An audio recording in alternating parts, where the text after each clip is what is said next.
The second part of tonight's presentation will focus on what we as parents and community members can do about this problem. In a few moments, you will see a short film followed by a panel discussion and further dialogue around what actions we can take as parents to prevent and solve this problem.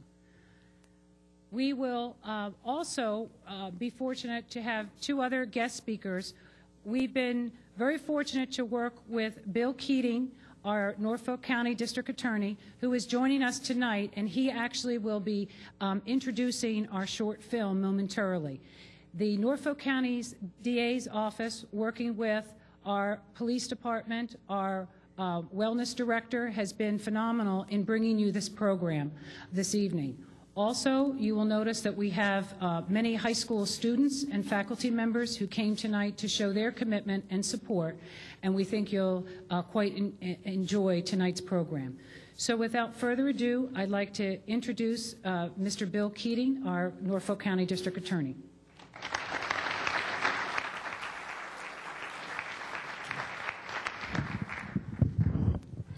Thank you, Kate. And I want to thank the school committee in Foxborough, the school administration in Foxborough, the police department in Foxborough, and the individuals that directly were involved in this will all be acknowledged at the end of the program. What I want to do is just take a few minutes and just tell everyone why it's important that everyone's here. And if people are going to watch on cable, I hope they take the opportunity, and those of you that are here, spread that word, because this is my 9th year as district attorney in Norfolk County. And what we're doing this evening, in my opinion, is the most important thing that we partner with people on above everything else. It's one thing to prosecute crime after it's committed. It's one thing to try and bring some scintilla of relief to victims and their families that are affected by the aftermaths of drug and alcohol abuse. But it's more important to deal with prevention issues, and that's what tonight is all about. Just to give you a very quick thumbnail sketch of some of the issues to set the stage that there is a problem. It's not just in the town of Foxborough. It exists throughout Norfolk County, which is a tenth of the whole state. It exists throughout the Commonwealth of Massachusetts, and unfortunately exists, I think, in a very representative fashion across the United States. But to give you an idea in terms of some drug usage in the Foxborough, opiate drugs, the most common in our streets in this area, are OxyContin in prescription form and heroin. To give you an idea of the magnitude of the effect of these drugs, one person per 2 weeks in the town of Foxborough is put into a hospital in a non-fatal position for treatment of opiate abuse. Now, that's a better telescope into the problem than looking at crime statistics, because not everything ends up on our plate. But think about that just for Foxborough alone. One person per 2 weeks getting treatment in the hospital just for opiate derivative drugs. In Norfolk County, just to give you some perspective, more than a person a week dies because of a narcotic overdose. And approximately a person dies from a motor vehicle death every week and a half in Norfolk County alone. I know those are very surprising statistics to people, but I hope as we begin our evening that it brings things into perspective. And anyone that thinks that, well, this doesn't happen here is incorrect, and those numbers will justify that fact. I've talked to a lot of young people in particular, and I've listened, more importantly, to a lot of young people, and they have told me, almost without exception, when I'm listening to them, that they think, and it's their impression and belief, that their parents don't want to know what they're doing. That's what students are telling me in confidence. And if that's what they're telling me, that's what they're believing, And for the parents that are here, I want to remind you that if they're thinking that, make sure they're not thinking that at your house. Because another reminder, more on an optimistic note, is the survey done of young people in our high schools showed that half of those students do not drink alcohol and while they're underage. And the reason, importantly, that 2/3 of those students that don't do that cite is because they do not want to lose the respect of their parents. The parents that are here, you are the most important influence that can come to bear on whether or not your son or daughter, and I have 2 teenagers myself, drinks or not. And I want to repeat that because I talk to parents as well. Sometimes they call me up when their children are in trouble and running up against the court system to see what's going on. And, you know, they say things to me like, well, you know, I just go out for a few hours, and it's okay if my son or daughter has a few friends over. You know yourself the stories with cell phones now that a few friends ends up being 20, 40, 60 kids in the house during that period. I also hear parents say, you know, they should have a life too because, you know, I was worse than them when I was younger. How can I talk to them when I was worse than them? I tell those parents, I say, you know what? You have a different title now.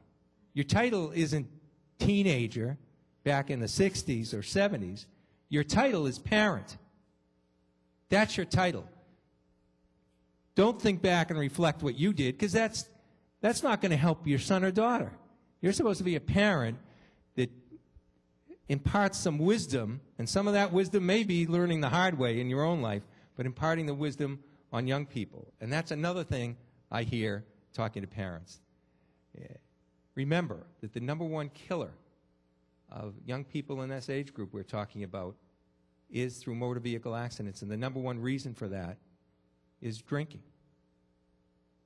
And if there's one issue that our office is more involved in prosecution than any others, it's not even a close call. It's issues that surround alcohol abuse, and that includes, obviously, underage drinking as well. So you're going to see a movie. It's only 9 minutes. You're going to have the opportunity to get a DVD and bring it home yourself. We brought some here. It's on our website, norfolkda.com, as well, and you can access it through that website. I produced this with one order in mind to those people that produced it for us, and that's the fact that I wanted it under 10 minutes. Because I think what we designed this for is a teaching tool for parents to be able to sit down and then follow up with a discussion. There's an interactive portion of this that gives advice to parents, as well as gives people in the schools some advice as to how it can be utilized. So this will, I think, bring home an all too frequent problem in our community and in our county, in fact, throughout our country. So I hope you have the opportunity to sit down with your son or daughter and use this as a beginning of a discussion. So if we could go ahead with the film, I want to thank you for taking the time to be here. I will tell you this, it might be one of the most important evenings you spend in your life. Thank you.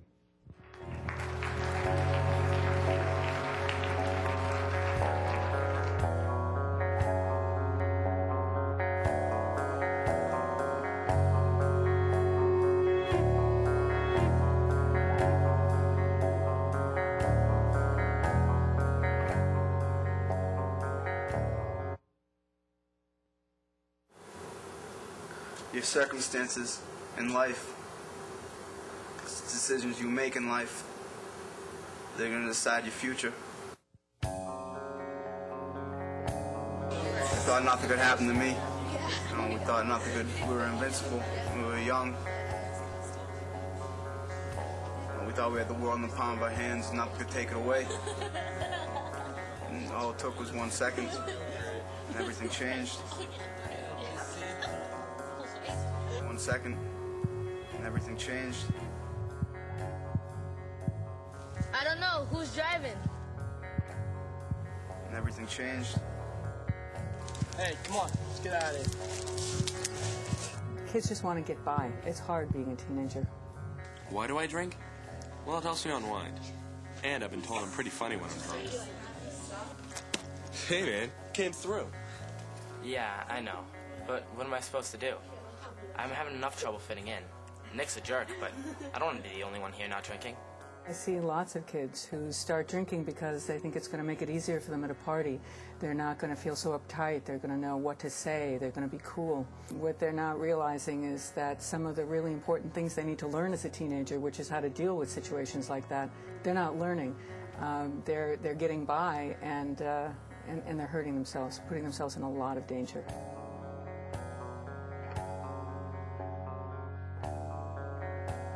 A little alcohol loosens me up a bit. It's fun, but I'm in control. Yeah, I definitely think it's tougher for a girl. Boys can take more advantage of you, I think. Like, when a girl's drunk, or guys will take advantage of her.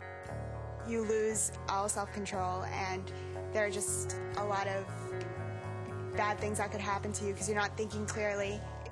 It's just not worth it.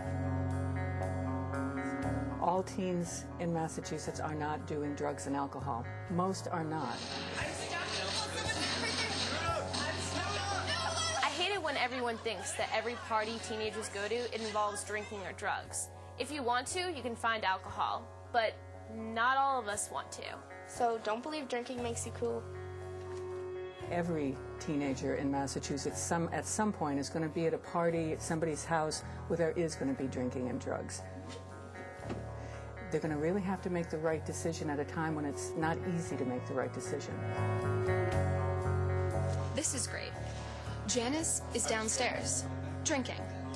She's my ride home. Oh no, what are you going to do? I can't call my parents, they'll ground me.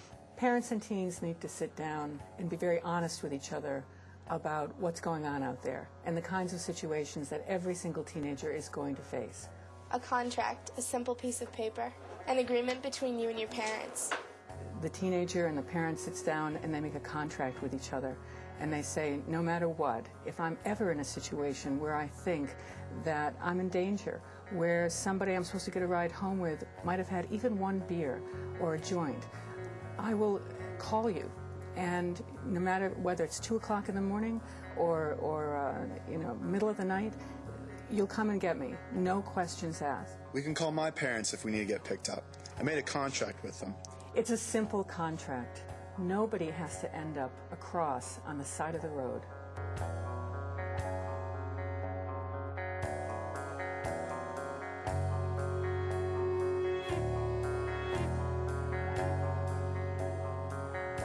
No wonder car accidents are the leading cause of death in teenagers.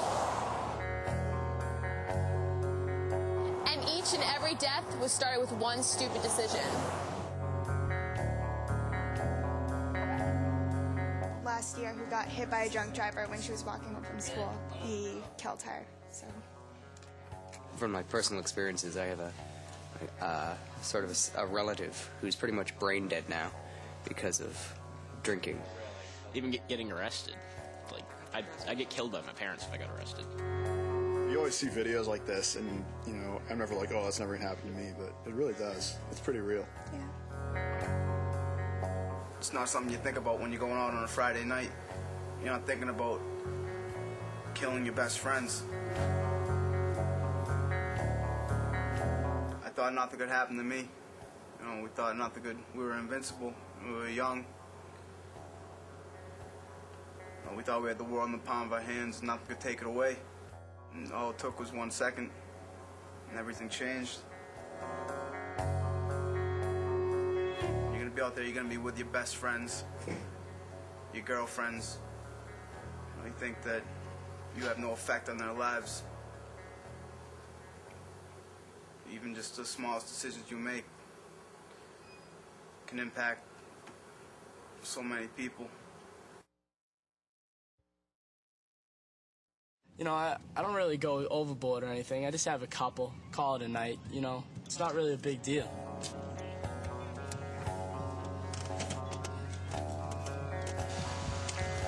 Can I see your license and registration, please?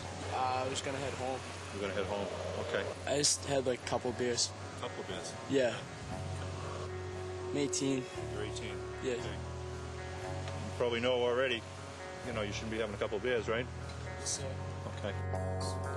Everyone else was doing pretty much the same thing I was doing. Nick, we didn't do real well on the tests. You know, you told me you had a couple of beers. You're 18 years old. I think you made a big mistake tonight. Some people think I should give Nick a break because it's his first time. It's not going to happen.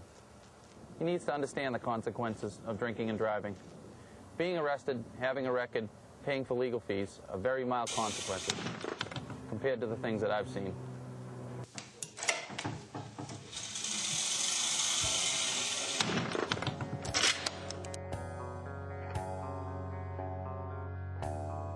I don't know. Who's driving?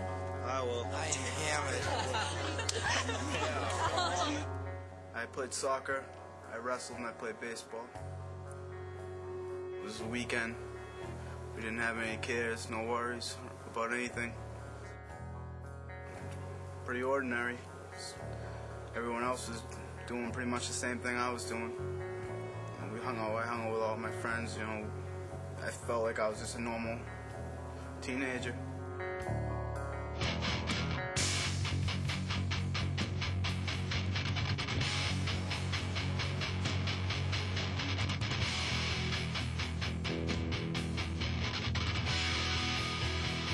You never really know what can happen that night. You just want to go out and have fun, but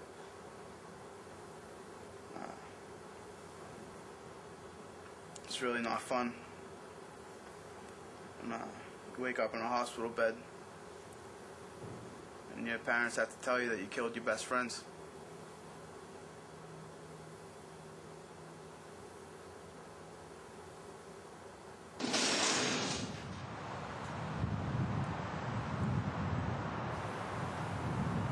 Your circumstances in life, decisions you make in life, they're going to decide your future.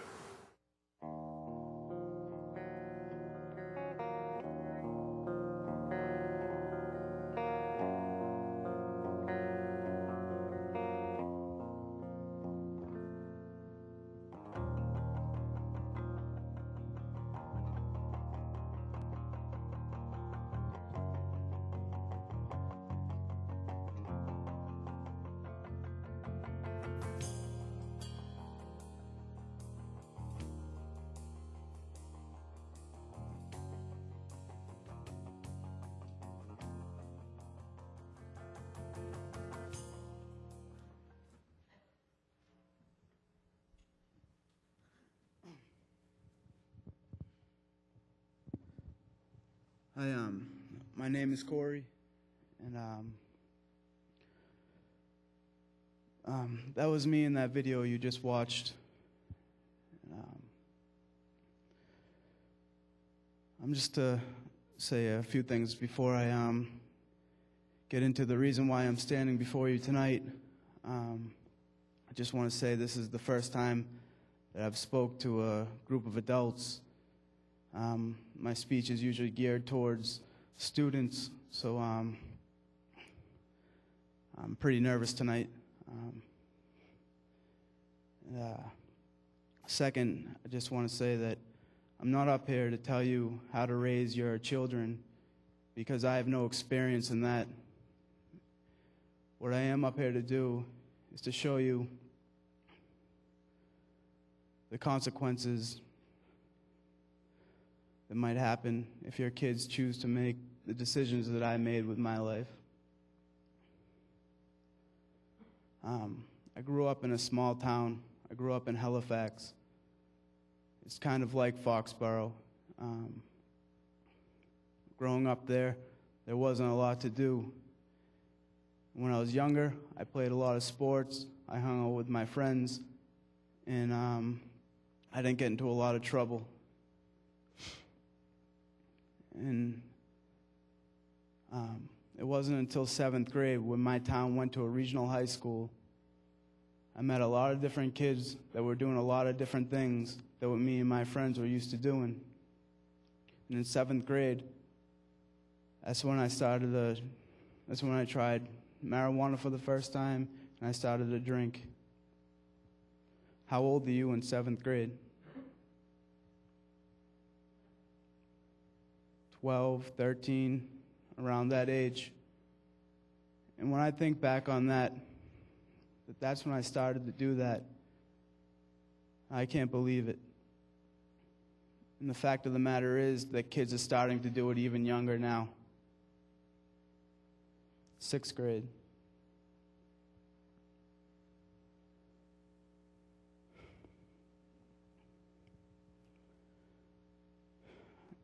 At that point, I started to make a lot of bad decisions, and it only escalated from there.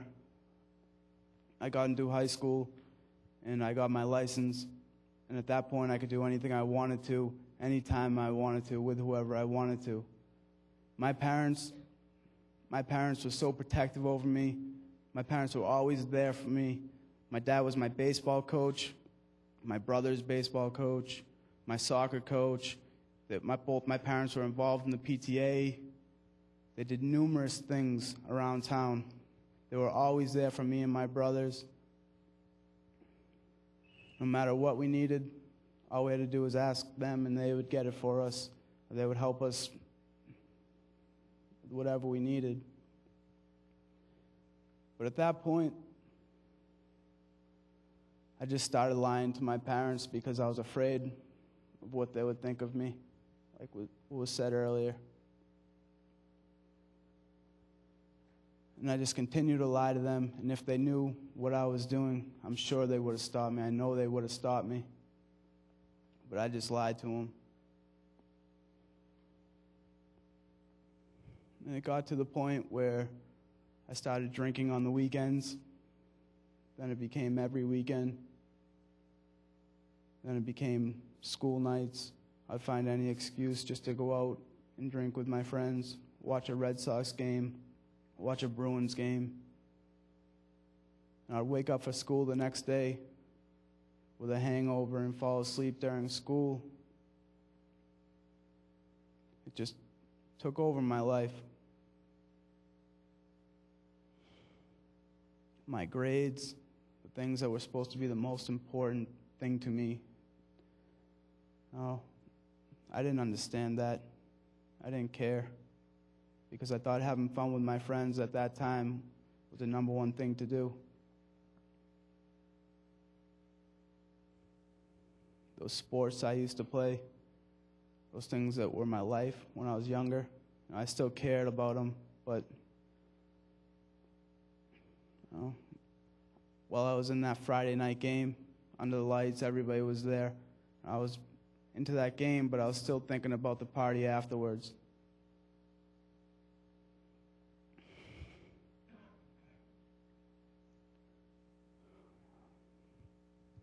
I just barely graduated high school, and it was that November after. One of my best friends called me. His name was PJ. He called me up on a Tuesday night. He said, "Hey, it's my birthday. It's Thursday. Let's go do something." I said, "Sure, definitely." He's my best friend. That Thursday came. I got off work around 9 o'clock at night. I went and picked one of my best friends, Mike, up, my really close friend, Brendan up, and then I went and picked PJ up. We were off to the bar. We knew a bar that we could get into. We got there. We were all underage. I was 19. Mike was 18. Brendan was 18. And it was PJ's 20th birthday. We all got in. We were 4 underage kids at a bar celebrating one of our friends' birthdays. We didn't have a care in the world because we were young. We thought we were invincible, like most kids. We had our futures mapped out. Mike was moving down to Florida. He was going to go to school down there with his girlfriend. Brendan was going to Mass Maritime down the Cape, and I was about a week away from leaving for the Coast Guard, and PJ was playing junior hockey for the Walpole Stars, getting ready to go play in a D1 school. There's our futures. That's what we thought. We thought it was set in stone, and that nothing could take that away from us. We left the bar around 1 when it closed. And on the way back to my car, we were walking through an alleyway, and I remember looking up and seeing Mike and PJ walking in front of me.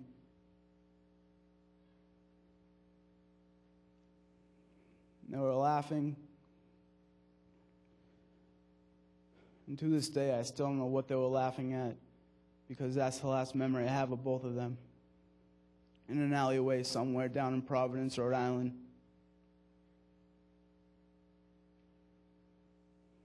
That's the last memory I have of them. The next memory I have, I woke up in a hospital bed with broken bones throughout my body, a neck brace on, tubes going up my nose, cuts all over me. My mother and father and my 2 older brothers were standing over me crying, and I had no clue why.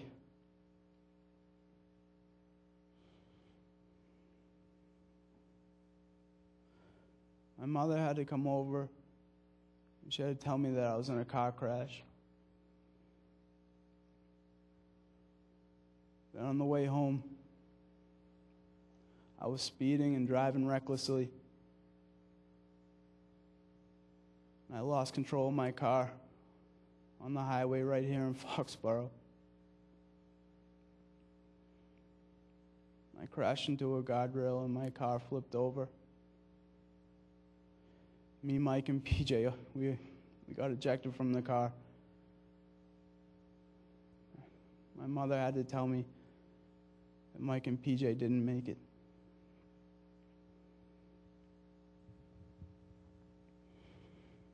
My mother had to tell me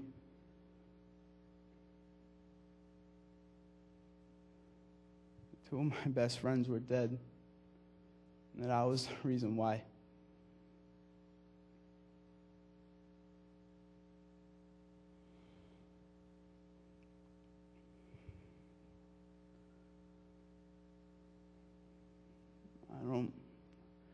There's really no words to tell you how that feels, to know that you killed your best friends.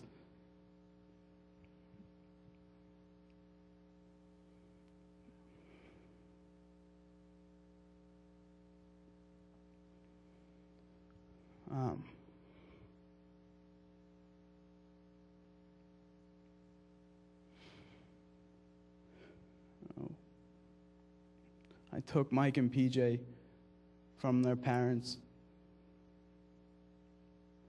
I took them from their brothers and sisters, their aunts, their uncles, their grandparents, every single person that loved them and cared about them.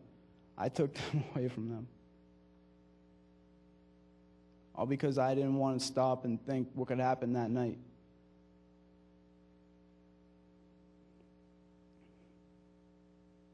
I knew the consequences. I just didn't think it was going to happen to us.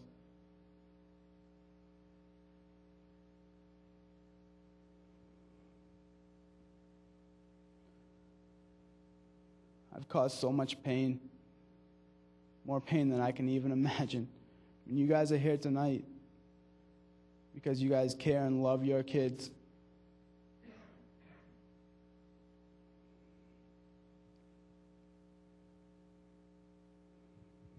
And all I can say is just be open and honest with them so they can come to you and be open and honest with you. That was one thing that I didn't do. Just be real with your kids, because this world doesn't hesitate to be real to us.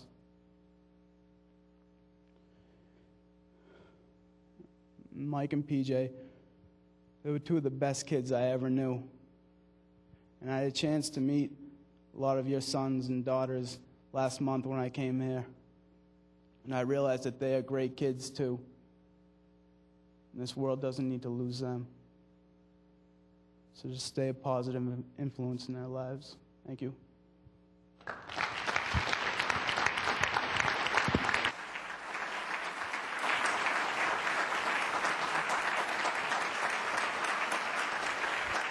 While we have our peer leaders set up for our panel discussion, Corey, why don't you come over here?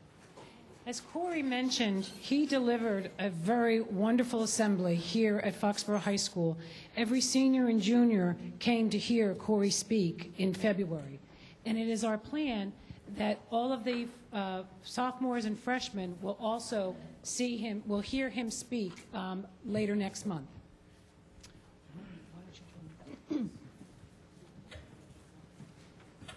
While we're getting set up, I'd like to introduce our panel speakers tonight. And also, we will have our peer leaders who will be in the aisleways. And this is your turn to ask the experts any question you would like. And our peer leaders, if you would just raise your hand, and they will bring a microphone to you so that everyone, our speakers, and those at home on cable, when they see this, will be able to hear. So Corey Scanlon will be joining us as a member of the panel group. Also, we're very fortunate to have peer leaders Jen Krupski and Tim Keefe, who will answer any questions and let you know what it's really like for teens. Now make sure that curtain is straight. We have Foxborough pride. Okay. The following gentlemen have each spent more than 25 years teaching and coaching our students and have been on the front line of what our teens really experience. Please welcome coaches Jack Martinelli and Kevin Murphy.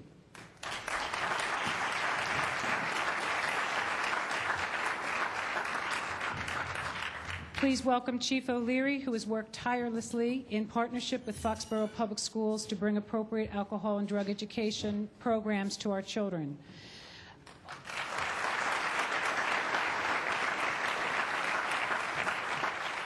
And lastly, again, we have Bill Keating, who is joining us also, will be part of that panel discussion.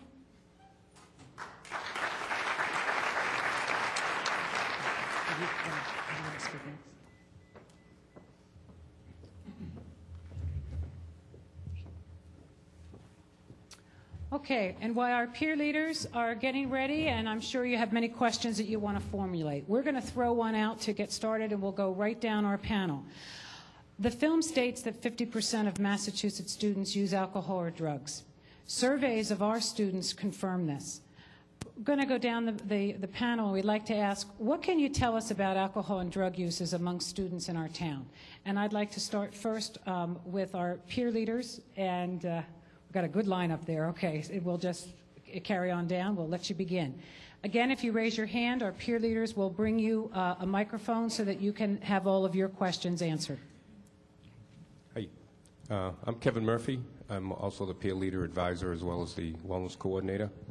And I just want to thank Corey first for an excellent job.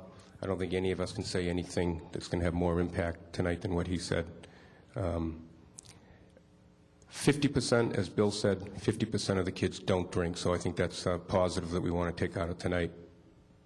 And just one thing, as was said before, and you'll hear, and you've probably heard this many times, but it's worth hearing again and again and again. Don't be a friend. You are the parent, the guardian. You're the adult. You have to be firm. You have to be firm, fair, and consistent with your kids. If you're their friend, then you're going to lose control.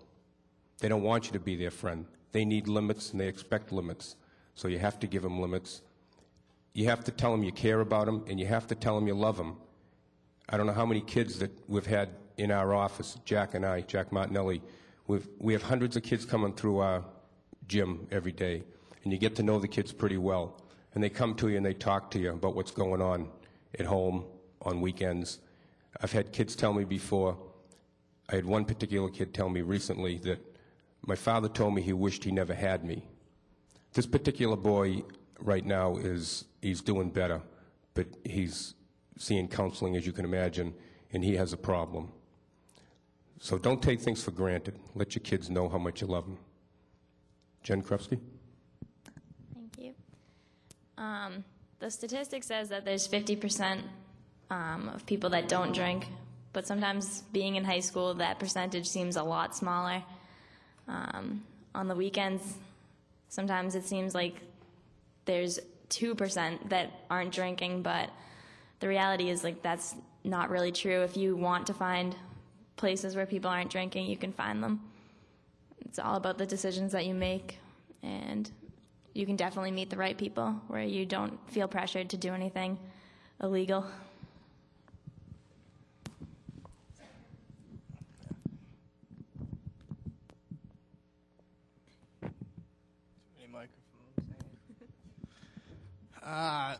Really, the biggest thing for parents and for kids is just making good decisions. It's even a little decision, who you decide to go out with on a Friday night.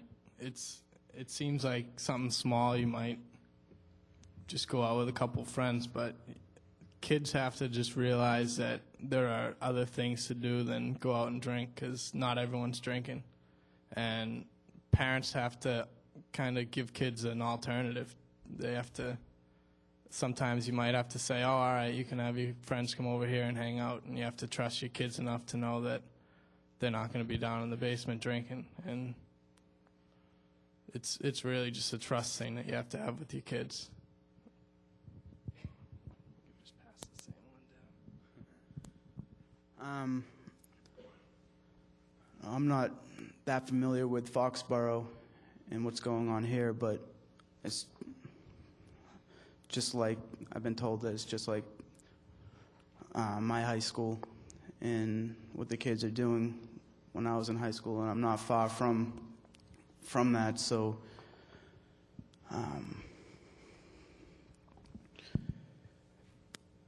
I know the decisions I made were the wrong ones, and for some reason I felt at the time that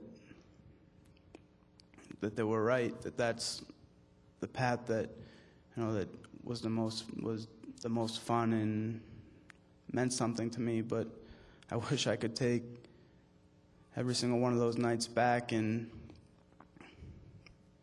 you know, put my life in a different direction, because right now I kind of hit a brick wall, and you know, we just need to realize that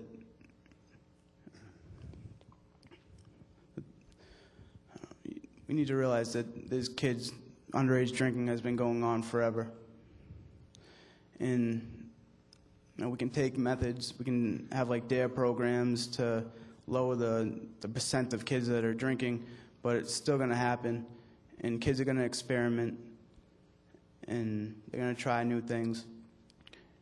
And if you're open with them, they can come to you, and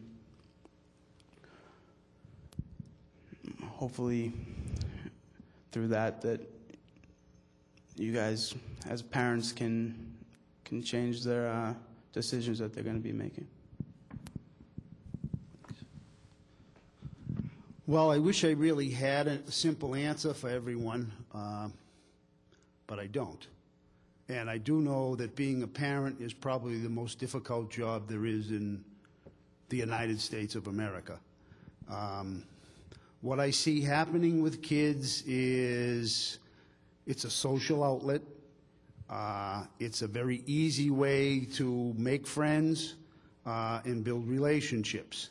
I think the kids are very curious about alcohol, and you just hope that there are no permanent scars from their inquisitiveness. The parties usually manifest themselves very simply, and it's usually hosted by someone who thinks there's only going to be 3 or 4 kids there.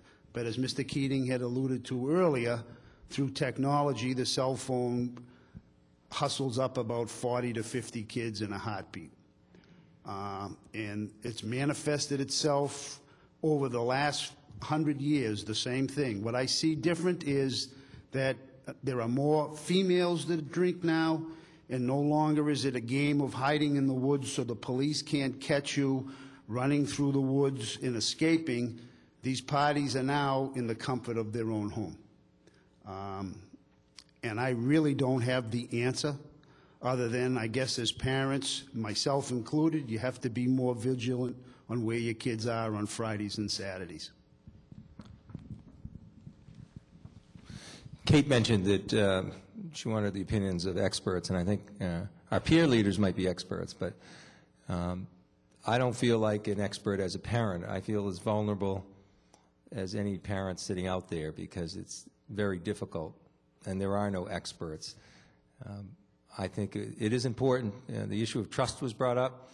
It's important in terms of trust to be honest, but the more cynical side or the practical side of me that deals with things as well. Show of hands of parents out there, how many have had their sons or daughters at some point when you're trying to put a limit or check up where they're going, say, "Don't you trust me?" Have you ever heard that? Well, I don't think that's the kind of trust we're talking about, because I replied to my children, young adults, I don't trust any teenager. It's just not you. And I mean it. When it comes to issues like finding out where they're going, you're not embarrassing yourself. I think you're actually flattering yourself as a parent to pick up the phone and say, I'm calling that house and I want to talk to an adult and I'm going to ask them if they're going to be there. And then even to go by and check once in a while, randomly, to make sure that's the case. That's not the kind of trust I don't think parents should necessarily embrace, but it is important to trust each other enough to be honest and have an honest discussion. It was interesting.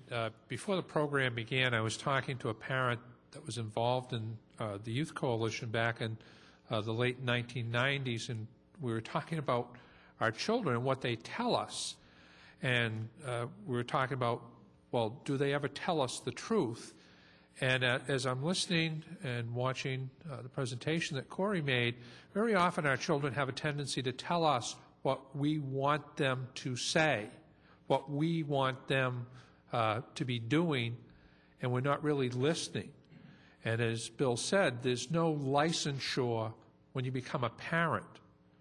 And even though we try and follow whatever practices our own parents might have developed and modify it for the change in society, it's something that's very difficult. And none of us, I know I'm not immune any more than anyone else is, for children making bad choices, and you just hope that they survive and don't create further problems. I think, as Bill said, it's one thing to trust your children, but you also want to verify that they're there, know who their friends are, know where they're going, and ask questions. And if they're not there, there's got to be a consequence. Not, oh, well, next time I'll do it, and you accept that. Because alcohol is a problem in our community, and one that no matter how hard the schools provide programs, my staff works on issues, even our license holders in town work very diligently to try and reduce people having access to alcohol. The Board of Selectmen is willing to impose penalties on those licensed places that do serve minors. But it's a problem that all of us have to deal with effectively, not just protecting our own child, but we need one another to protect all the children. What questions would you like to ask our panel speakers? We've got a question right over there.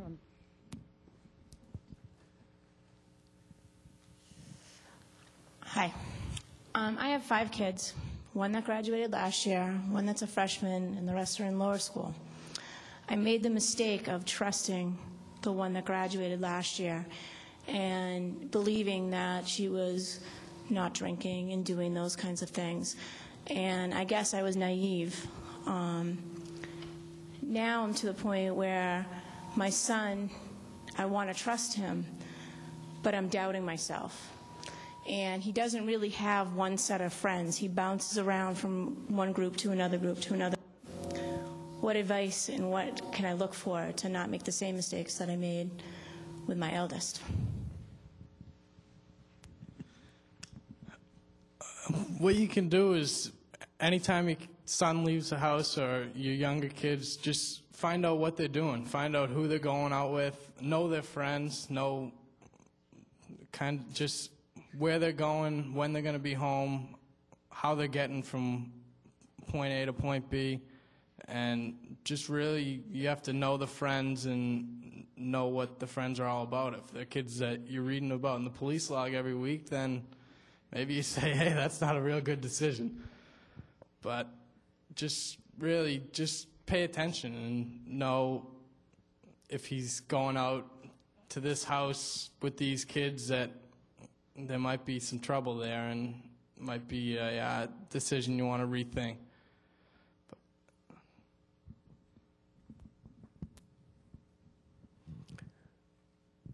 When I grew up, I had to write down where I was going, who I was with, and what time I'm going to be home. And not just because there were 10 of us and my parents couldn't keep track of us. Also because my father was the police chief. And I didn't get in trouble because I was told where I would end up. And it wasn't out of fear, it was out of respect. And the only way you're going to get respect from the kids is to let them know that you're the boss and that you care about them.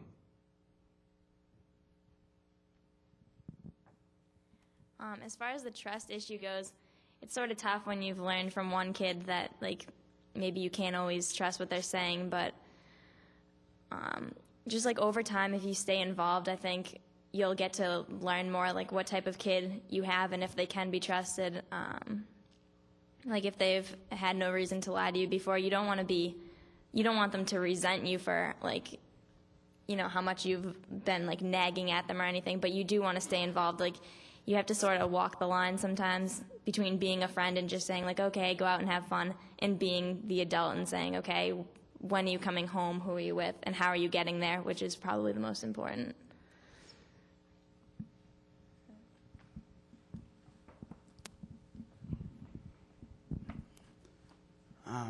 My parents, they trusted me fully, and they thought that I was doing the right thing.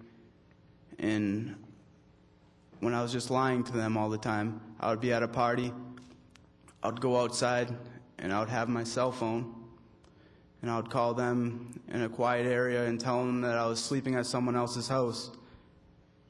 And my parents, they would always have me, have the person's house that I was sleeping at, their parents say that it was all right. They would talk to them to make sure that I was going to be there.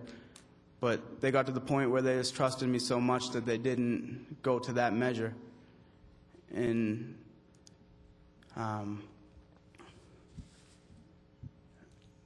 it just got to the point where they just had total trust in me, and I was just lying to them all the time. So all I can say is just, like it's been said up here already, that you just have to continue to stay on their case and just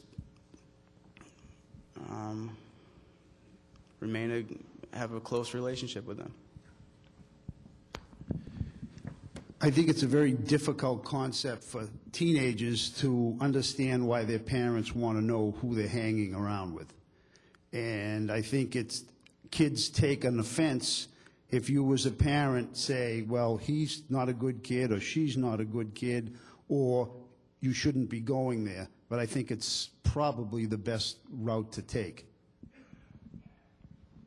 Again, I don't feel like an expert giving any advice, so I'm going to say that over and over again because it is a humbling experience being a parent these days. But your comment about how, your son has gone from different friends to different friends underscores one of the hardest things, and we all forget it. It's like we have amnesia as we grow older about how hard it is to be a high schooler. We just remember the good things, if there were that many. For me, I don't remember too many, but I know this, that the overwhelming pressure is to fit in somewhere.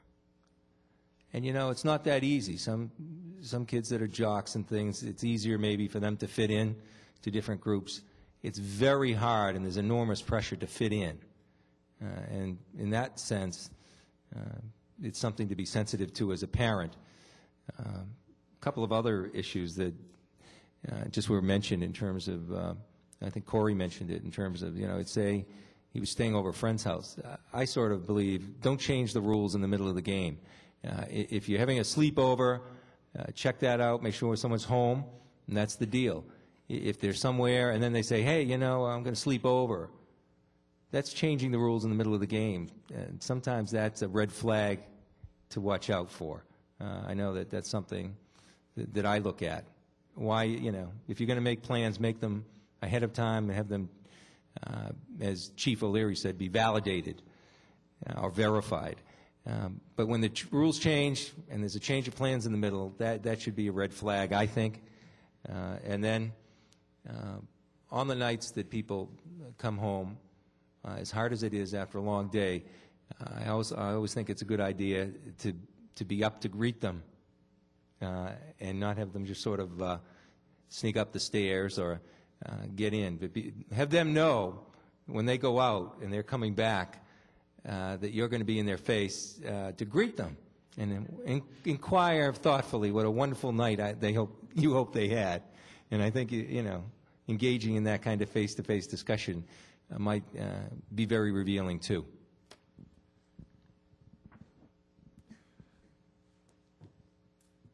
As Bill was just talking about something that I know that my wife and I frequently do is making sure that somebody is awake. As our children have gotten older and sometimes not as wiser, you do want to be able to greet them when they come in. And as Bill said, very often I get very nervous when I hear that plans have changed and different things happen. The other several weeks ago, I had an opportunity to work with my evening shift group. And as Coach Martinelli said, sometimes a small, intimate gathering of 5 or 6 people quickly spreads, and it was a group of young freshman women that were having a little get-together at someone's house, and very quickly it became a group party of about 30, including many, let's say, senior young men, and that brought their own 30 packs of alcohol.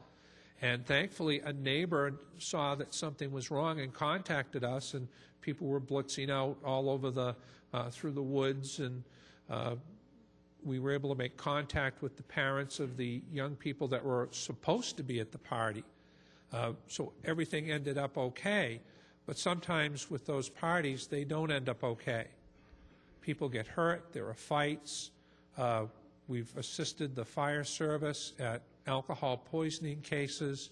So it's important for us to make sure that, I would say, that a parent is there, that it's not just kids themselves having a party that very often does get out of hand.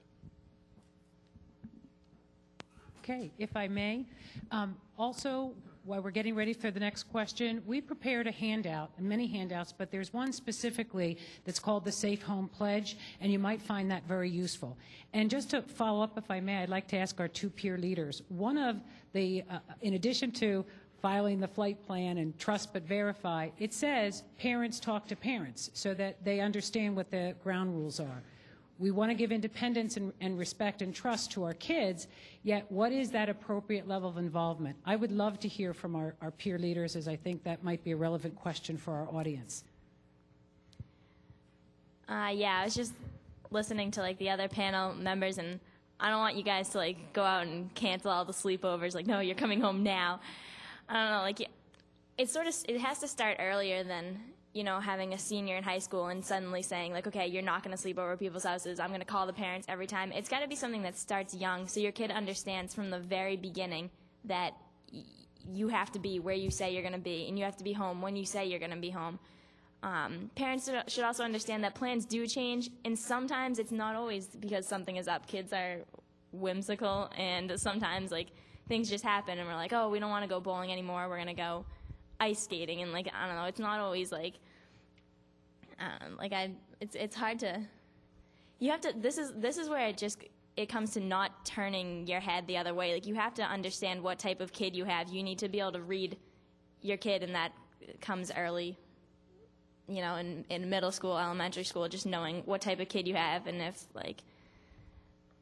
their behavior and stuff.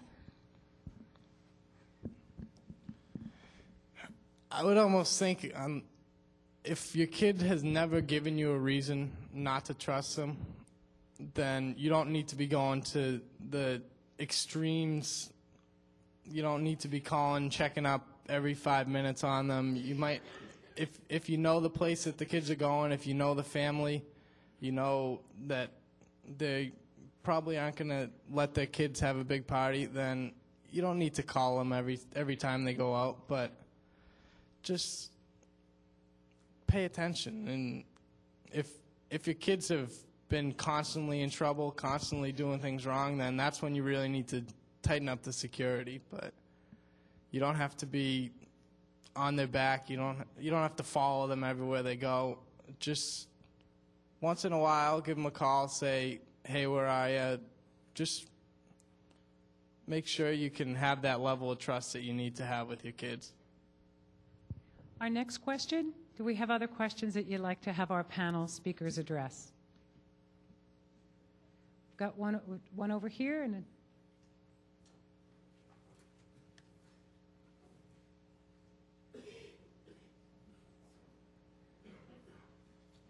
right up here. Would you raise your hand again? Off to the. Thank you. I just had a question for the panel or for anybody that can answer it about what is the education that our kids are getting at school about drugs and alcohol, starting in elementary or middle school or high school. I know we don't have the DARE program anymore, but I wondered, what they're learning, not only about alcohol, but about inhalants and huffing and, different things that I've read about, other street drugs, pills, what have you. Because I have a 6th and 8th grade children, and they have not learned, they've told me, about inhalants at school at all. And that's a big fear I have, because I can picture kids being at a party thinking, oh, this is just a can of paint. How could this really hurt me? But it could, cause brain death if they do that. And I just want to make sure that that's in their education somewhere. It's in my kids' education because I've told them about it, but are they going to learn about that at school at all? Yes, they are. When you leave tonight, you're going to receive some handouts, and there's a listing of everything that's taught in the school system up through the 12th grade. It starts in the elementary school, in the wellness program. It's basically a physical education program. Due to cuts in the past, we lost the standalone health program, but we do address those issues and others through the physical education program. The physical education staff at the elementary schools pick certain lessons out and take them out of the physical education class and do discuss those. And they start off in the elementary school talking about, simple medications, pills, aspirins, and things like that. Middle school is probably the place where we have probably the most comprehensive health education in grades 5 through 8. We've been able to maintain 3 times a cycle. We alternate cycles of physical education and health, and that is coming up soon. I know some of the wellness staff is here tonight. I know Steve Sacchetti, who teaches the 8th grades, is addressing that soon, as well as the peer leaders will be coming down to the middle school to teach certain lessons about drugs and alcohol and pills and inhalants. At the high school level, we're just finishing up the first cycle of the 9th grade outside the classroom. Is a interactive computer course where all the 9th graders come in and take the lesson. It's being funded through the police department for the 3rd year. So juniors, sophomores, and now freshmen have been through that course. It's a science-based research program. You mentioned the DARE program. There are other programs that have been found to be more effective that are also science-based programs, and they're in the middle school right now. Skills for Life by Quest and Life Skills. So it's not like we just booted the DARE program out and we're not doing anything. What our hopes are in the future at the high school, Mr. Theodos has been very supportive, as well as the other 2 assistant principals, Bert Delaney and Joe Heinrecker, in increasing the health program and trying to get back in a health program at the high school. At one time, we had 9 through 12, a standalone health program 3 times a cycle, as well as physical education 3 times. So that's one of the things we're looking at to try to get that back. I hope that answered your question. And as Thank Kevin Murphy mentioned, we have a copy of the whole curriculum for Foxborough Public Schools, K through 12. That is in a handout form for any of our community members who watch this and are interested in our resource guide, book for parents, and all of the handouts. They may receive a copy by calling our superintendent's office. That number is 508-543-1665, and a packet will be sent to you. We have another question over here.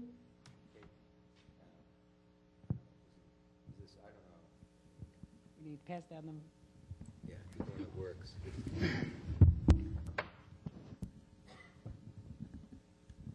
Also in the schools here in Foxborough, we have, very regularly, sometimes once a month, school safety forums where the school resource officers from the police, the school administration, assistant district attorney, and our juvenile unit, they meet together, discuss what's going on in that school in particular, in those schools that are affected in particular. They share information. It's done in a confidential form because of state and federal laws about sharing information that's educationally based. But we share that information, and we work together on sharing solutions as well as the information.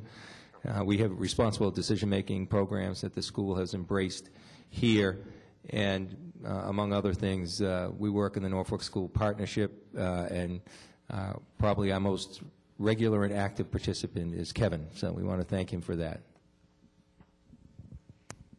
Our next question, I believe, is over here. The use of cell phones with GPS devices in them to help you track your children, and also for a safety reason as well.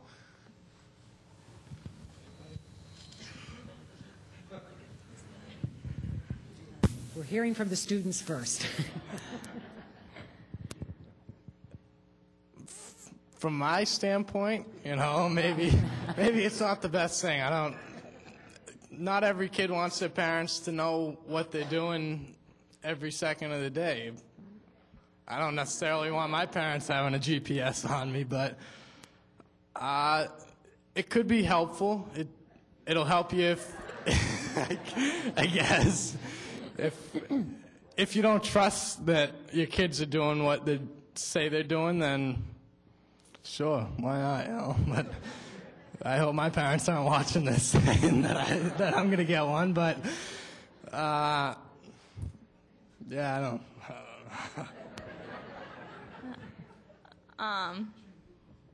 Personally, I think it's sort of backwards almost. It's sending your kid the message that you don't trust them, so therefore they're not going to trust you when for as long as parents have been finding ways to track their kids, kids have been finding ways out of their parents tracking where they are.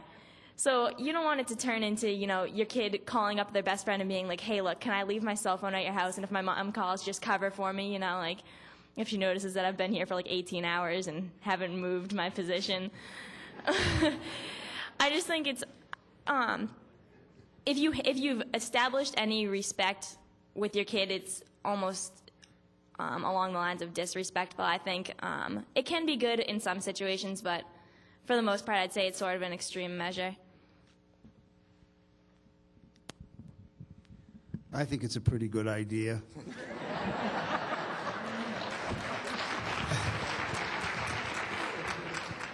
Modern technology certainly has changed things. On a lighter side, I can remember my father wearing pajamas that matched the drapes, so when I got to the top of the stairs and thought I had beat him, the light went on and he came out from the drapes. So the GPS tracking system is a lot better, I think. I think there is safety components to it, other than just, a dog tracking method. I think that, if someone can't be reached by cell phone, if it gets late, it would be helpful to know where they are. Maybe they are in danger one way or another. So that aspect is clearly, I think there's agreement on both sides that aspect of it is helpful. And I do think that some moderation in using it is also warranted. I think it's a good idea, but there should be some moderation. It doesn't mean point by point, but if someone is saying that they're going over a friend's house and they're down the Cape, I think that, it's a reason for concern.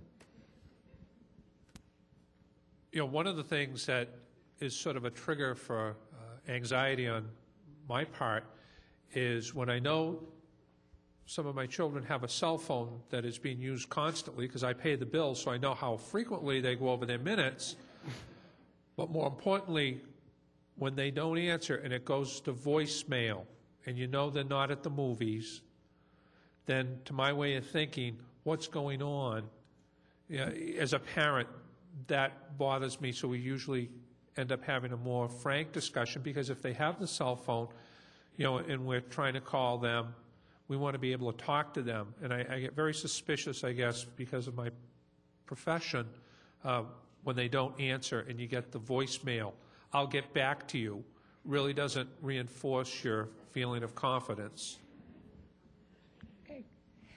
Other questions? We have 3 in the back. If our peer leaders could reach them. Hi. Certainly I appreciate the need for education about drugs and alcohol, but what I would like to know from you is what should the consequences be? And I don't mean, certainly, Corey, I think you've learned the consequences, but drugs are illegal. It is illegal to drink until you're 21 years old. And at what point, people make mistakes, but it's illegal. What is done?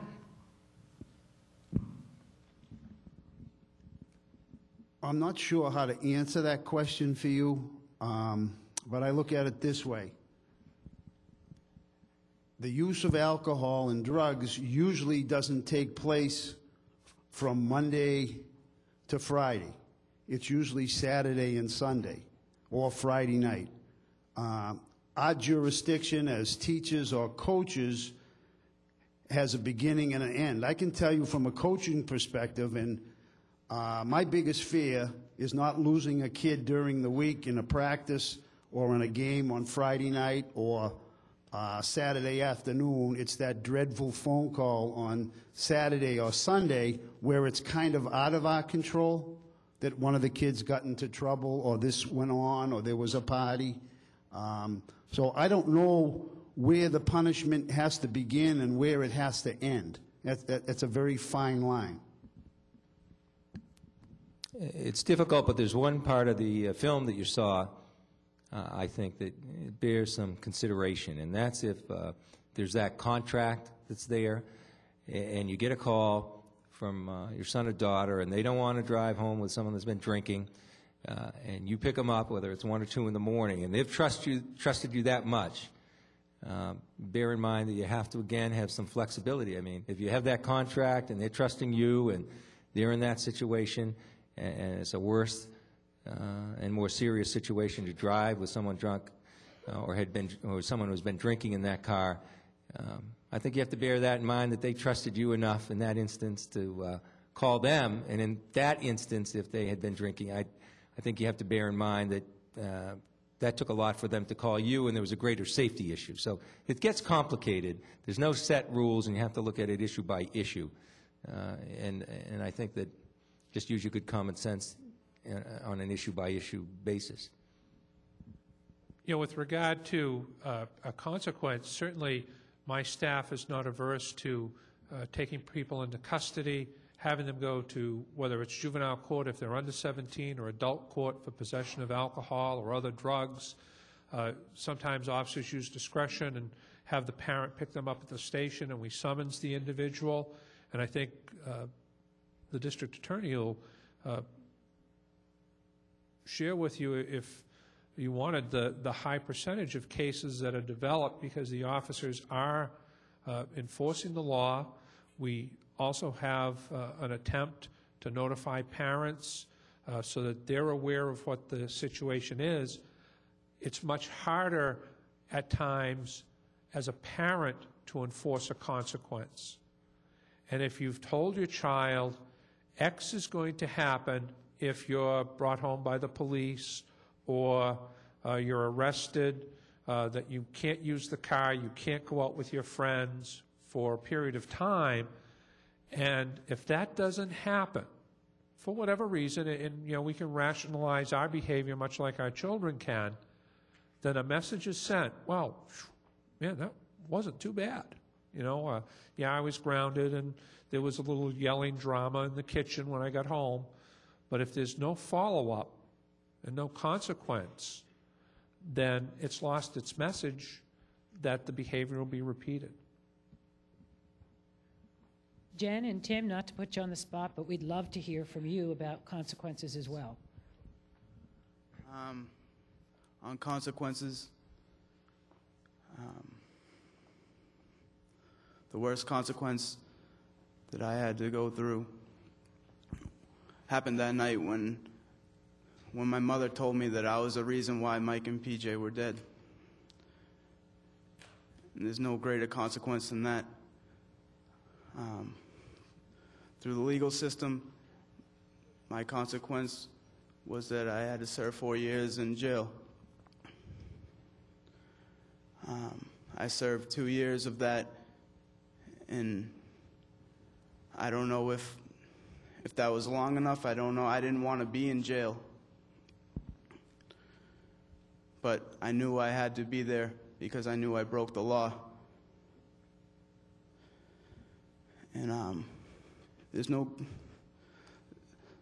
nothing that can happen to me right now that any consequence through the law could do that's worse than knowing that you took a life from this world.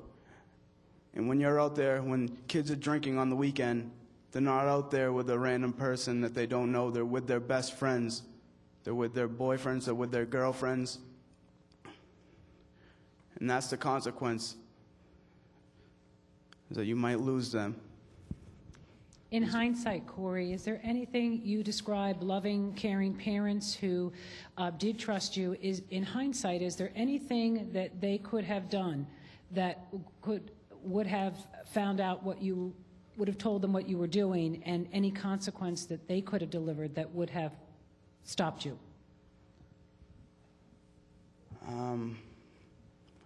My parents, they were great. They are great parents. They still are. And the openness just wasn't there. I didn't feel that I could go to them and tell them that I was drinking, because I knew they would have stopped me, and I didn't want to. I was having fun at the time, and if they caught me, a consequence, they take away your car. I don't know. There's numerous consequences that they could do to you. They take away your car, don't let you go out. I don't know, just stuff like that. Okay. Tim and Jen, could we hear from you also?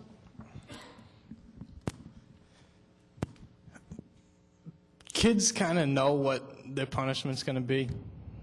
If I get arrested by Chief O'Leary over there and my parents have to come pick me up from the station, guess what? I'm not going out for months, years. Just kind of talk about it with your kids before it happens, before you have to punish them. Say, hey, if you come home drunk, then you're not leaving this house for a month or 2 months or 6 months or whatever it is. Just kind of instill that fear in them ahead of time. I hope my parents aren't watching on Cable 8, because I'm not up here because I'm a perfect kid, and some people out there know me and know that I'm not a perfect kid, and just I don't. This is where you can I don't pass know the where to go from microphone to there. Jen. Good job, Tim. Yeah. Jen, do you have anything to add? Yeah. As far as consequences go, I'm sort of the same way as like what my parents are with Tim's parents. I've never heard them say if this happens, then you won't have your car for 2 weeks. But I know enough to know that I do not want to put myself in any situation like that. My parents are sitting right in the audience anyways, so this is really no secret. Other consequences that you don't always think of, especially living in a small town like Foxborough, is just word of mouth. If you have a reputation as one sort of kid and your weekend life is proving otherwise, people are going to find out, and for some people that's really important. You don't want people whispering about you in the hallways, or and also other things like putting pictures up of drinking on like MySpace or Facebook. Administration finds those, and you can get kicked off of peer leadership, National Honor Society, captain of sports teams. Like all of that can be gone just because you had to put up one picture of yourself holding a beer. Like that's a consequence that not many people think of, but it's looking back, it's really not worth it at all. Like, do you really need people to see in your pictures that like you're holding a can of beer? It just doesn't. Like I'd imagine someone looking back on that incident, they would think that it wasn't worth it at all. I don't know if we've circumvented the question, or I know if, and I verify this with Mr. Delaney in the stands, that any infractions of alcohol or drugs in the school is anywhere from suspension to expulsion. As far as athletic teams are concerned, if a student is accused or admitted to alcohol use, he or she is gone for 25% of their season. If it happens a second time, they're gone for the year and have to enroll in a alcohol rehab program. So those are some of the consequences that readily take place. While we're getting ready for the next question, and I know we had some up in the corner, I've been asked by our camera people, Foxborough Cable Access, if you could stand up as you ask your question. Are we ready with one back there? Hello? Sorry. My name is Matt Noon. I teach at the Ahern, and I coach lacrosse at the high school. A couple of things. First was the parent that said she didn't know if she could trust her 9th grader. My mom made me kiss her goodnight up until the time I was 21. And if I ever went into the house smelling, I didn't go out until I was 21, basically. Second, as far as what we're doing up at the high school, Betsy Coyne started Red Ribbon Week at the Ahern this year, which was drunk driving. And we did an extensive week cycle in health about drunk driving, ramifications, etc. We just finished, Mrs. Ketty and I just finished alcohol. Mrs. Dunn will be starting soon. Next week we start, or the next health cycle, we'll start a drugs unit. And what I'm going to plan on doing in that is look up a rock star, famous people that have passed away or have been killed or OD'd on a drug. And that could be as early back as Elvis, as recently as Kurt Cobain, or any famous person that you've heard about. Doing the alcohol, we talked about, first we talked about what a drug was, over-the-counter, prescription, and one of the things we had the kids do was go home, look in the medicine cabinet, and see, first of all, what you have. I didn't want to know what prescriptions Mom and Dad were on, but we asked them to look what it was it over-the-counter, prescription, and then second, to look at if it was expired. That's the 8th grade. 6th grade, we do something a little bit later on in the year. But as far as what we do cover it, and it's something like every day we're in health, I do current events. Mrs. Sacchetti does, Mrs. Dunn does as well. And we talk about what's in the paper.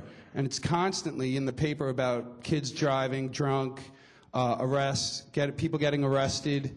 And so it's something that maybe is covered 10 minutes almost once a week about alcohol and drugs. So I just wanted to put that in. It's done yet?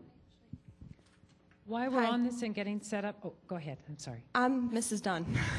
I'm Tara Dunn. I'm one of the other wellness teachers up at the Ahern, and I've actually recently started discussing alcohol in particular, especially with the 7th and 8th graders, of course with the 5th and 6th graders, but even more so because I hate to say this, you would be very alarmed at, as what Corey said, the number of children that are starting younger and younger and younger.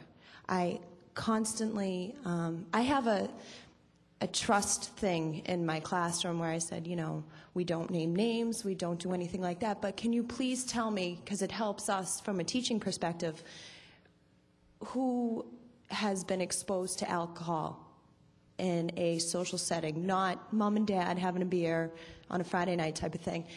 And I think one of the issues that we have is many of the parents have this thing, oh, not my kid. Not my, and please, I'm not telling you how to parent or anything like that. I'm not a parent yet myself, but as a teacher, we do partially take on that role. And you'd be very alarmed at the number of students who are raising their hands, not that they're drinking, but they're being exposed to it. And it's very important that you do know exactly where your kids are. I mean, I got to say, my parents put the fear of God in me. Whether that's good or not, it may be a little extreme, fine. But one quick thing, my father told me the best phone call he ever got from me was, Dad, I need you to come pick me up. The kid that was supposed to give me a ride home is drunk and he can't drive. And he sat me down afterwards and he told me how important that phone call was to him, that he would much rather get that phone call from me rather than a horrible phone call from the chief. Okay, and that's really important. And like the kids mentioned before, this has to start in 5th and 6th grade. You can't say, oh, my kid's in high school now, I better start talking to them about this, because what we're hearing in the middle school, it needs to start now. It needs to start in the elementary school. It needs to start in the middle school. And those consequences that you set have to be followed through.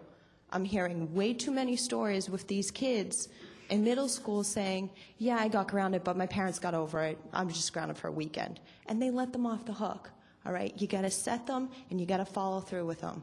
And again, please don't take this as me telling you how to parent, because I care about your kids just as much as you do. I don't want to get that phone call or hear that conversation or that story Monday morning either. Thank you. Thank you both. If I could pause for a moment. Bill Keating has told us what the top drugs are in Norfolk County. And Chief, would you just confirm in the town of Foxborough also what our top 3 or 4 drugs are? Certainly we find that alcohol is the first drug that people utilize. However, they quickly morph into other drug use. In fact, Tim O'Leary, the youth crisis officer, is here, and he'll have a display of some of the items that we've gotten from people. But marijuana is frequently abused. We've had cases where people are using cocaine. Thankfully, we have not had significant heroin cases involving young people, but it is being used in our community. And the misuse of prescription drugs, such as drugs that have been given to young people because of various learning disabilities, are being misused by the student body. And the one thing, in fact, we had a brief meeting of this group earlier in the week, and the one thing that is true is we're not different than any other Norfolk County community. Children are using various types of drugs throughout the county. And the only thing that can set us apart is by the community effort to watch not just for our children, but everyone else's children in a group effort. There was one last question. Do we have a microphone? Yes, thank you. Good evening. Yes, as for parents, my father would ask me, where was I? And I would answer with Jorge. In typical cross-examination that he did in the courtroom, he would ask me, I did not ask you who you were with. He asked, where were you? And that allowed me to learn how to get into the point and not to beat around the bush. That, I think, kept me straight. But there's something here that I am a little bit confused. Somebody spoke earlier about a party where there was alcohol and some minors, and that everything turned out okay. And I don't know what does it mean that things ended up okay. Did the older people that brought the alcohol realize that these were minors present, and that as adults they would be held responsible? Did the adults leave when they found this out with their alcohol without sharing it with the minors? Did the people that run into the woods think they were doing the right thing? Are all involved in that party less likely today to attempt a similar party? Are any of those people involved less likely to do what Corey did? And will the people that broke the law pay their consequences like Corey paid for his consequences and is still paying? Well, actually, Mark, if I could, I think, Chief, didn't you say that it was a parent who brought that to the attention of the police? You know, that's correct. In terms of everything turning out okay, things had not gotten out of hand. One of the young gentlemen that was there at the party ended up as a client because he was in possession of the alcohol. Parents were informed about what had occurred so that they could have a frank discussion with their children, which we think is very appropriate, where we couldn't establish necessarily direct contact to bring charges against all the parties involved. In terms of the long range, we certainly hope that anybody involved in that will learn to make better decisions, but there's always a risk because the next Friday night you never know what's going to be occurring. So I wish I could say that everybody involved was inoculated and is going to be safe from now on, but I know that that's not the case. Okay. Thank you, Chief. We're going to move very quickly. I know there's a question over here. We've got two more from this side. Believe me, I will not forget our reporter. Thank you, Effie. Thank you, Kay. We had a question. Gentleman's been waiting over here. Do we have a microphone for him at this far corner? The cable will not be able to hear you. We will get a microphone to you. If anyone, we're going to need to wrap up, and we do have two other very important pieces. So if you have a burning question that's not been asked of our panel, I'd ask that you come down to the front rows for a few moments so we can get a microphone into your hands and get your questions answered. Yes. This is regarding the same earlier question, like what I heard before is that more and more parties are being held in their own homes, and underage drinking is happening more in homes when it was previously being held outside. So my question is, what are the legal ramifications if somebody is drinking underage of the person who's owning the property as such? The reason being, I have a son. I'm just going by my experience. I have a son he's graduated already, but a couple of years ago he had visiting his friends over there to his place, and my wife went over to drop him off, and she found young kids. This is not drinking, but they were just smoking. They were smoking cigarettes on his front lawn in the backyard. And my wife was stunned. She said, "What is this going on? These are all 15 years. There's a 16-year-old kid over there smoking a cigarette."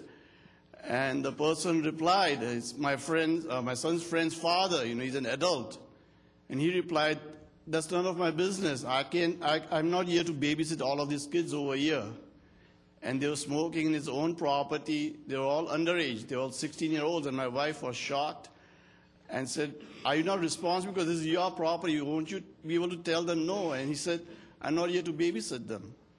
That's a very good question, and what I'd like to do... Point blank, he told my wife, "I'm not here to babysit these kids over here. Whatever they do, I can do anything." It was on his property they were doing it. And he said, "I can't do much about it. I'm not here to babysit." It's a good point. I'd like us to direct that, rather than the whole panel, if I could direct that to Bill Keating, because you could perhaps also address the social host law. Well, there are consequences not only to young people, there are consequences to adults as well. And many things that occur within a household, as a good example, when certain elements of proof are met, could result in very serious economic damages to the host of that home, the so-called social host law. All kinds of things can happen. We had a case in a nearby town where there were some underage people drinking. The police were notified because of noise by neighbors. Upon seeing the police come, the people ran outside the house and tried to run out of the house, not an uncommon sight.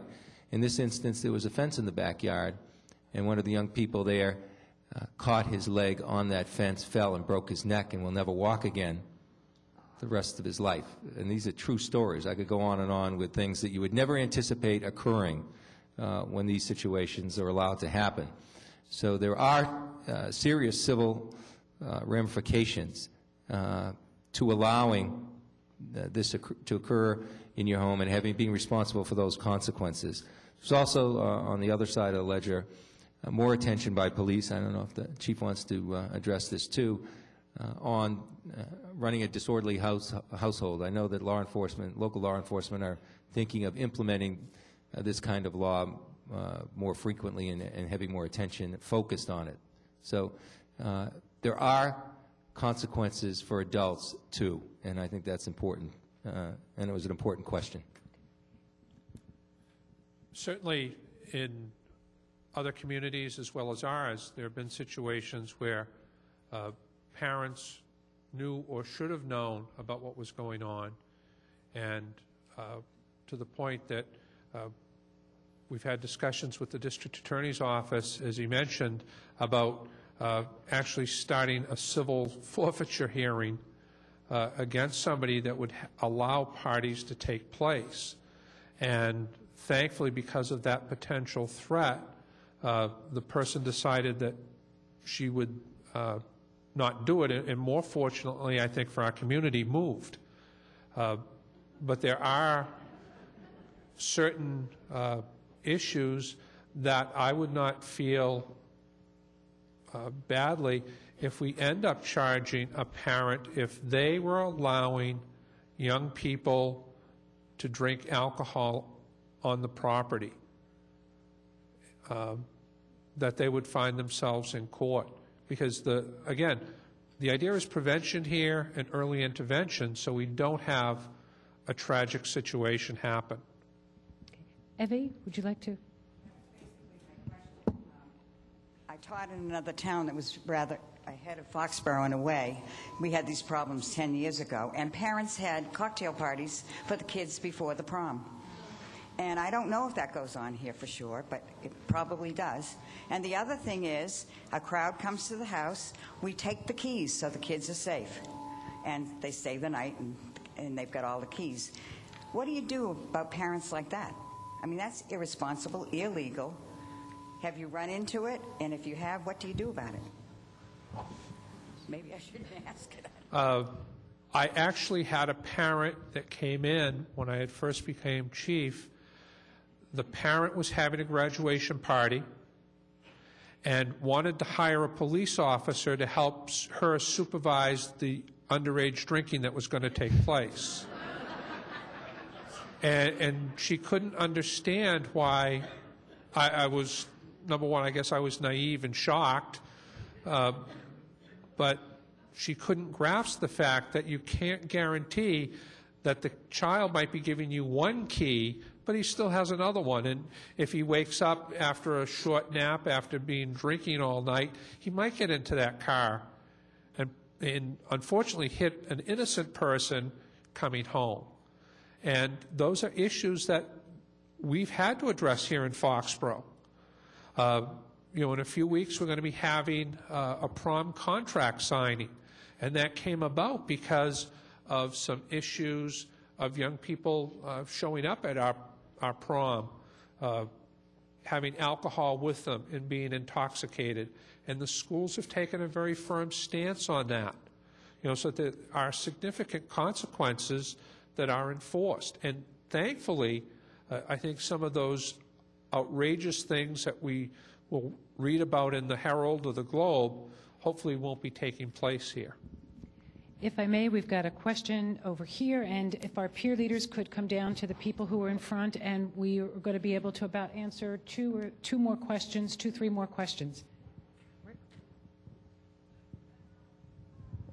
Hi, I want to thank Corey first for being up and sharing his story, and second, everyone else on the panel. District Attorney Keating, when you came up first and were giving the statistics on the opiate hospitalizations and that type of thing. Can you quickly review those and also discuss arrests and prosecutions for those and related matters? Well, it's important to, when you gave those numbers, to make people aware of that, because as the chief will tell you, it's not easy to always enforce issues like this. This is not drug use that takes place in back alleys and the sides of streets. In Foxborough and in Norfolk County, the vast majority of activity takes place in someone's home privately, and you're not going to have the ability or as strong an ability to enforce that. So by reflecting on the hospitalization, the non-fatal hospitalization, which was one person every 2 weeks that is a Foxborough resident, that's not just young people, but all people, I think it brings into focus a problem that exists that wouldn't come to the attention of law enforcement, nevertheless is a very big problem. It's been mentioned before about medicine cabinets. If you have OxyContin prescribed, or if there's a grandparent of a young person or anyone else that has that prescribed and the prescription isn't used fully, throw it away. It's like throwing money away, I know, but throw it away, because keeping things in the medicine cabinets is the gateway for many of the more serious drug use that's there, including heroin. So that's why I mentioned that, and I think it's important. It's a public health issue as well as a criminal issue, and it's also an issue that affects people's development, especially young people. It can affect your education. And remember this, that getting caught on a drug charge, because of laws passed in Congress, whether you agree with them or not, can result in disqualification for financial aid for college. Thank you. Our last couple of questions. You've got, oh, go ahead.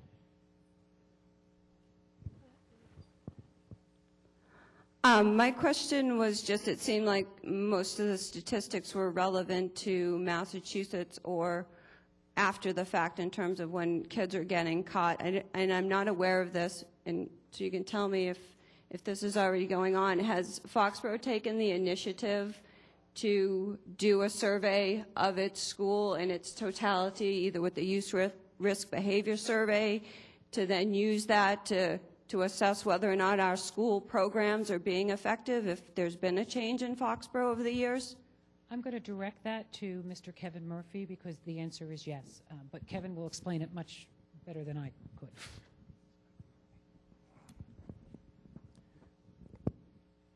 We've taken certain questions from the Mass Youth Risk Survey, and we have used those questions, and we do that usually every 2 years. And we also do surveys through the English department. Maybe 3 years ago, Mr. Woodward did a real comprehensive survey, and the numbers that we found are just the same as the state. And that's going to be in your packet tonight. And it states that 50% of high school kids have drank within the last 30 days. So we correlate very well with the rest of the state. Yes, we do a junior high survey, and we'll be doing that again this spring. Thank you. No, we do, well, we do the 8th grade.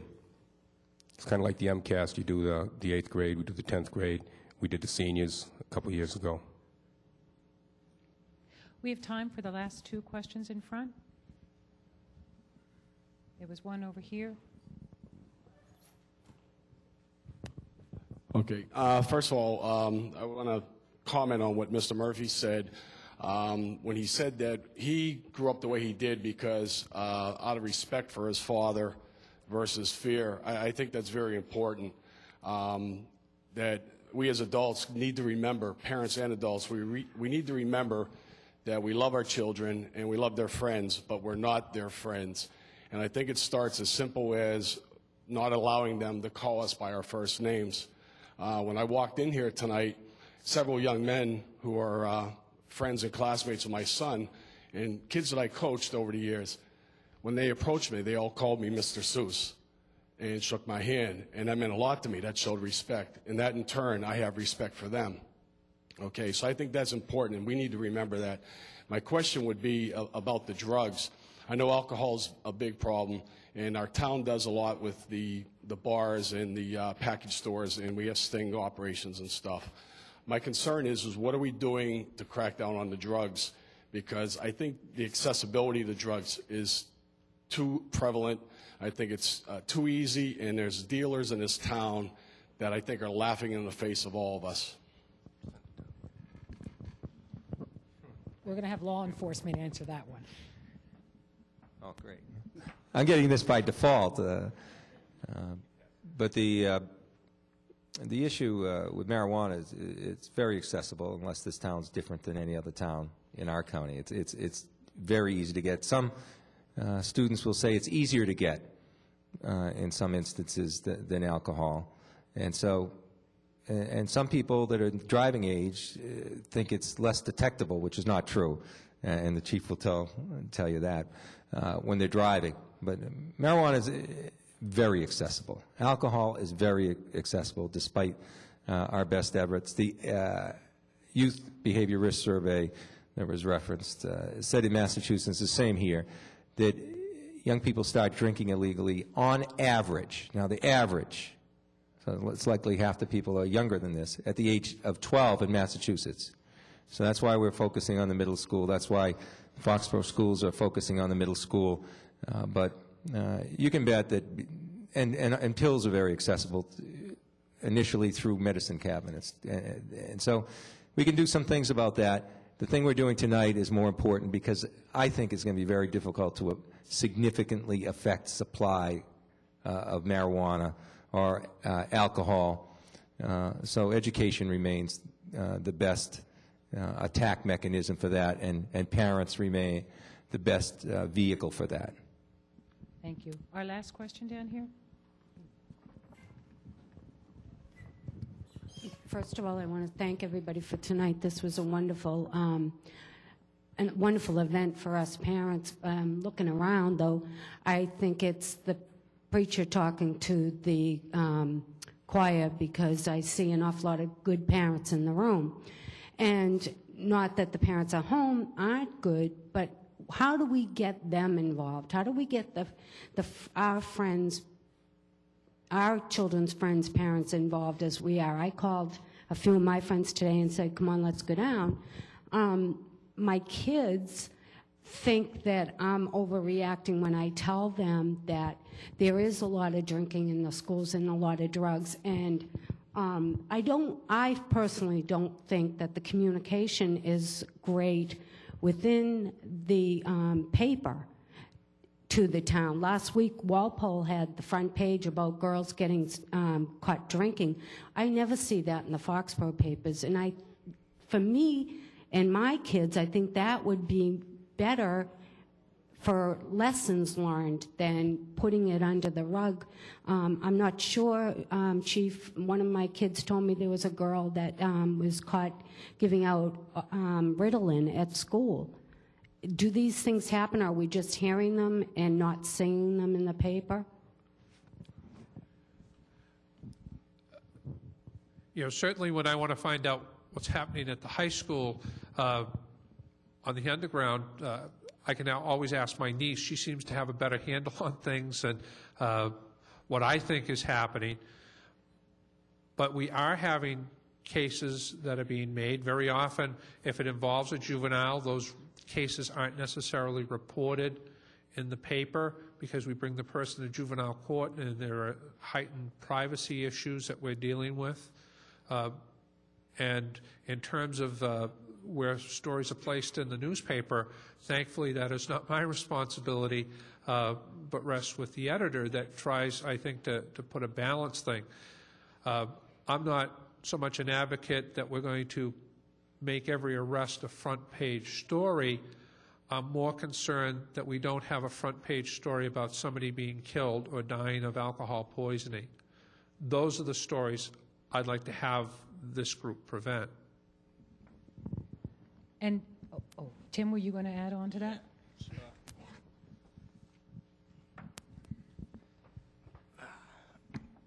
the biggest thing I think everyone needs to know is that you can read the Boston Globe. There's going to be stories from all these different towns, and Foxborough's not any different than any of these other towns. And all these things, kids dying from drunk driving accidents, it hasn't happened in Foxborough yet, but it could. It will eventually.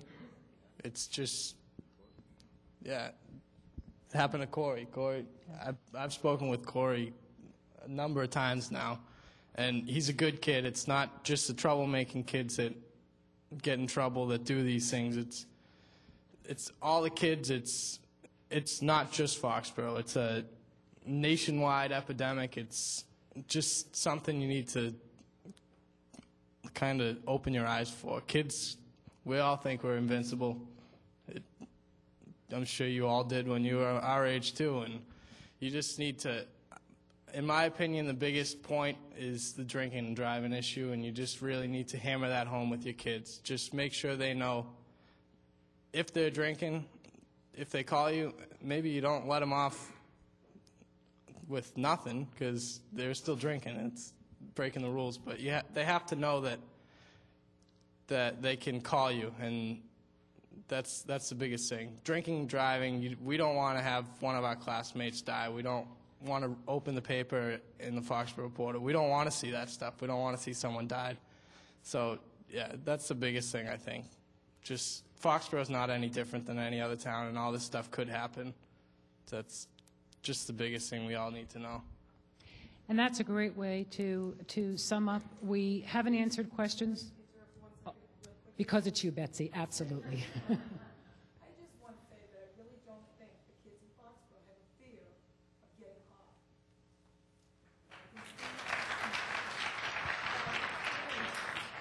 And unfortunately, my daughter was in a situation where granted parents were called and we took our kids home, but out of the 11 kids that went home with their parents, 3 were disciplined.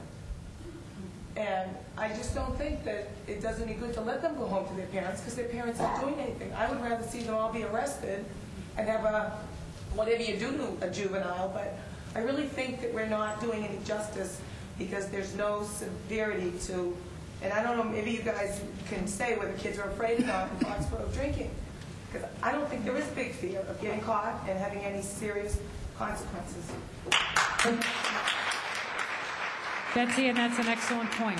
And one of the things, and what this other woman mentioned, the buck stops here. It's not just 25 parents. There are almost 200 people here tonight. So we've had an opportunity for parents to be told what's really going on and what they can do. We haven't even scratched the surface. 50% of our kids are drinking. The parents whose kids aren't drinking are going to equally stay involved because their son or daughter who's not drinking, high chances that they could be with somebody else or get into a car with somebody who is. We have the group here, and we know we're very committed from the Foxborough School Committee, the Board of Selectmen, and the Foxborough Police Department. There are always things that we can do, and yet we know it's not an education or just a law enforcement issue. We have in Foxborough had 2 deaths due to alcohol and drugs, and the impact on the young teenagers lasted, we heard what, a few weeks? Okay, and that was several years ago. We do know that the biggest difference starts here tonight, and that is parents and community members. We're not going to do it overnight, but we do know that we're not the only town, and we know that those towns that have been able to make a difference are those that involve parents and involve the whole community, and that's one of the biggest keys. I'd like to just take a few moments to have Mike Jackman, who works at the Norfolk County DA's office and who is the Director of School-Based Programs, let us know what else we can do. Thank you. Excuse me. Thank you, Kate. She told me I had 2 or 3 minutes, and that was about 15 minutes ago, so I guess I have 45 seconds. It's important to really, we're not here to tell parents, you're the soul. It's up to you now. You gave you all this information. Now it's up to you to keep your kids off drugs and alcohol. I mean, you can read the books, the handouts, the materials. You can follow all the suggestions that we had tonight, and your kid could still make a decision that isn't a great decision. We work with The DA and I, we work with a group called Learn to Cope. It's parents of kids who are in recovery, recovering heroin addicts and opiate addicts. And these people, kind of like Corey said, his parents, they were great parents. They thought they did everything right. The woman who started the group, her son was about to go into the Army Reserves, and the summer before he left to go into the Army Reserves, he got hooked on heroin, and it's been 4 years of living hell for her. And she thought she did everything right. Her husband was a Boy Scout leader. So you can do everything right and still have a bad outcome. And it's because it's not just the family that's going to influence the kid. It's the community. It's what's happening at school. And Kevin told us all the great things, and we heard from the middle school teachers about what's happening at the schools. It's their peers. What are they hearing from their peers? We had a lot of talk today about who our kids are hanging out with, and that's important influence too. What is the media telling us? What are the kids hearing from the media? So there are a lot of different domains where these factors come in. And that's why we're not here to say, okay, it's up to the parents. It's up to the police. It's up to the schools to do it. It's up to all of us. Okay, kind of like Kate was saying. I've worked with some communities where we do have coalitions, kind of like the youth coalition that the chief mentioned. There are coalitions that have come together specifically around substance abuse prevention. Media has to be a partner. Or, you know, what are the stories telling us? You know, and you have to look at the science too. Is it good to have a story every week that says what the bad things that happen, or do we need to look at the good things that are happening? Do we need to emphasize the fact that most of our kids are not drinking every weekend? Okay? What we got to think about the norms. We got to think about the perceptions that the kids are having, and that's something we need to do, not just in isolation in the schools or the DA's office, but we need to all do. I think, Kate, there's a sign-up sheet outside. Kate and I have been consulting with the Regional Center for Healthy Communities. These are the experts. You know, we don't have experts here. You don't really have to be an expert. You have to work together. The little piece that you know, the little piece that you're an expert in, whether you're a parent, whether you're a health professional, law enforcement, educator, there's a little piece that you can bring to such a coalition. And that's why we need everyone, media. That's why we need everyone to be involved. I hope everyone will sign up. You know, people have there's great energy in this room tonight. Great things are happening. People are concerned. That's why you're here. That's how to get other parents involved too. Start programs through a coalition, through a community effort that are going to get the whole community motivated. So I would urge everyone to take a look at all the handouts, read everything, but don't just think that you can check it off because you came here tonight or because you watched it on cable. Don't check off the box and say, I'm done now, because it has to be an ongoing effort. You know, the substance abuse has changed. You know, heroin has changed so much over the last 9 years that Bill's been in office. And I'm sure that marijuana and drugs have changed, and alcohol has changed since the chief has been here. These things change. You can't just take one position and set it in stone. That's why a community coalition that's flexible and can deal with the problems as they change over time is the way to go. So, you know, back over to Kate. Excellent job. Thank you, Mike. As Mike Jackman and Chief O'Leary have mentioned, 7 years ago, the town of Foxborough had a youth coalition. We're hoping that there are parents and community members who'll be willing to restart this type of community-based action group. We won't be able to make a dent in the underage alcohol or drug use without parents and community involvement.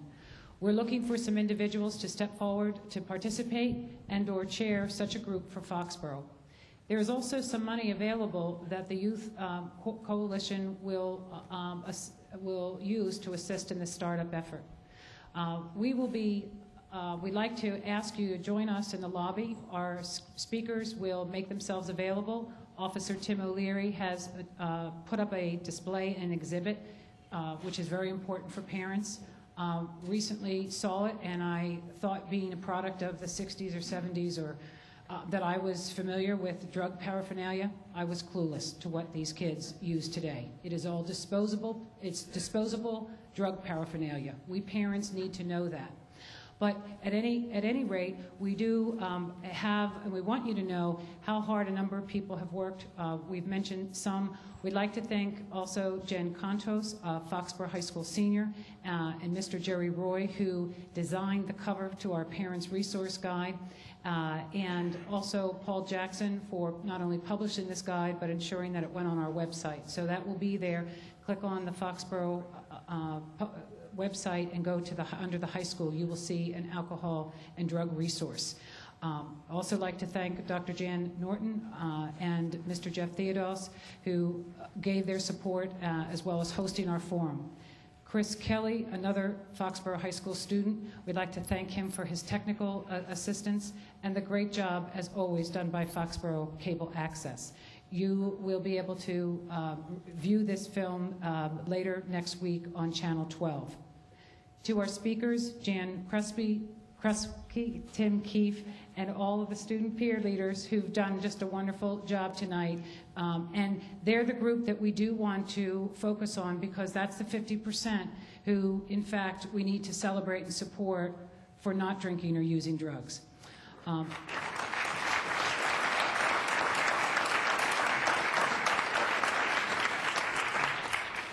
And I'd like to thank both Coach Jack Martinelli and Corey Scanlon.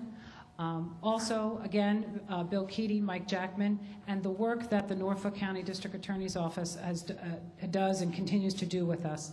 Last but not least, a very special thank you to Kevin Murphy, our Director of Wellness, and also to Chief Ed O'Leary, and again, the Norfolk County DA's Office, who without their assistance, we would not have had tonight's program. So we'd like to thank you all.